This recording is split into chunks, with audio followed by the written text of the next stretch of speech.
कार्तिक पूर्णिमा को हिंदू धर्म का सबसे पवित्र महीना माना जाता है। यूं तो पूर्णिमा प्रत्येक मास के शुक्ल पक्ष का 15वां दिन होता है, लेकिन कार्तिक मास की पूर्णिमा का बहुत ही महत्व माना गया है। इस दिन हिंदू धर्म में गंगा स्नान की भी परंपरा है। गंगा स्नान करने के पश्चात सूर्यदेव को अर्घ्य अवश्य देना चाहिए।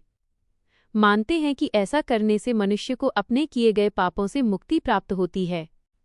इस पवित्र अवसर पर शुद्ध कुमकुम, धूप, कपूर, तुलसी और परिजिता तेल का प्रयोग करके भगवान की पूजा अर्चना करना अत्यंत शुभ माना गया है। कार्तिक पूर्णिमा के दिन स्नान इत्यादि करके गरीबों को कुछ न कुछ दान करना चाहिए। ऐसा करने से उसका 1000 गुना फल प्राप्त होता है। इस दिन बहुत सारे लोग व्रत भी करते हैं।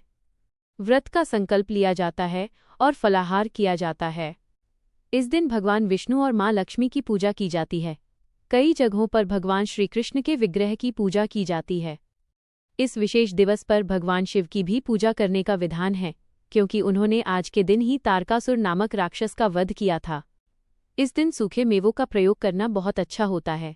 फलाहार में सिंघाड़ा इत्यादि लेना चाहिए। कई घरों में इस दिन आटे का मीठा चूर्ण भी बनाकर प्रसाद चढ़ाते हैं। चावल या मखाने की खीर का भी प्रसाद चढ़ाते हैं।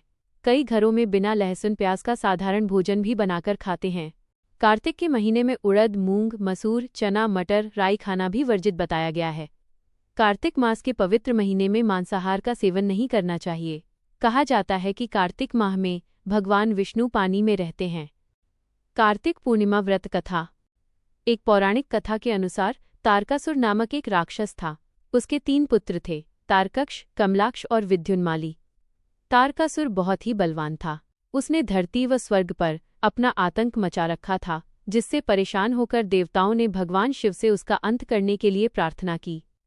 उनकी प्रार्थना सुनकर भगवान शिव ने तारकासुर का वध किया। इससे देवता बड़े प्रसन्न हुए। उसके 3 पुत्रों को ये सुनकर बड़ा दुख हुआ और उन्होंने इसका बदला लेने के लिए ब्रह्मा जी की घोर तपस्या की। उनकी तपस्या से प्रसन्न होकर ब्रह्मा जी ने तीनों से वरदान मांगने को कहा। तीनों ने ब्रह्मा जी से अपने अमर होने का वरदान मांगा। ब्रह्मा जी ने अमरता के अलावा कोई दूसरा वरदान मांगने को कहा। इसके बाद उन तीनों ने कुछ देर तक इस पर बहुत विचार किया और फिर ब्रह्मा जी से कहा, आप 3 अलग अलग नगरों का निर्माण करें, जिसमें सभी बैठकर पूरी पृथ्वी और आकाश में घूम सकें। 1000 साल बाद जब हम मिलें तो हम तीनों के नगर मिलकर एक हो जाएं। जो देवता तीनों नगरों को एक ही बाण से नष्ट करने की क्षमता रखता हो, वही हमारी मृत्यु का कारण बने। उन सबकी नज़र में यह एक असंभव कार्य था। उन्होंने उन्हें वो वरदान ब्रह्मा जी के निर्देशानुसार मैदानव ने उनके लिए 3 नगरों की स्थापना की। तारकक्ष के लिए सोने का, कमला के लिए चांदी का और विद्युन्माली के लिए लोहे का नगर बनाया गया। तीनों ने मिलकर तीनों लोकों पर अपना अधिकार जमा लिया। इंद्र देवता इन तीनों राक्षसों से बहुत भयभीत हुए और भगवान शंकर की शरण में गए। इंद्र की बात सुनकर भगवान शिव ने इन दानवों का नाश करने के लिए एक दिव्य रथ का निर्माण किया। इस दिव्य रथ की हर एक चीज देवताओं से बनवाई गई थी। चंद्रमा और सूर्य से पहिए बने। इंद्र, वरुण, यम और कुबेर रथ के 4 घोड़े बने। हिमालय धनुष बने और शेषनाग प्रत्यंचा बने। भगवान शिव खुद बाण बने और बाण की नोक अग्निदेव स्वयं बने। इस दिव्य रथ पर भगवान शिव स्वयं सवार हुए। देवताओं से बने इस रथ और तीनों भाइयों के बीच भयंकर युद्ध हुआ। युद्ध करते समय प्रभु लीला से एक ऐसा समय आया जब तीनों रथ एक ही सीध में आ गए।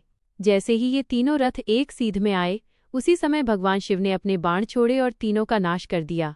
इसी वध के बाद भगवान शिव को त्रिपुरारी कहा जाने लगा था। क्या आप कार्तिक पूर्णिमा से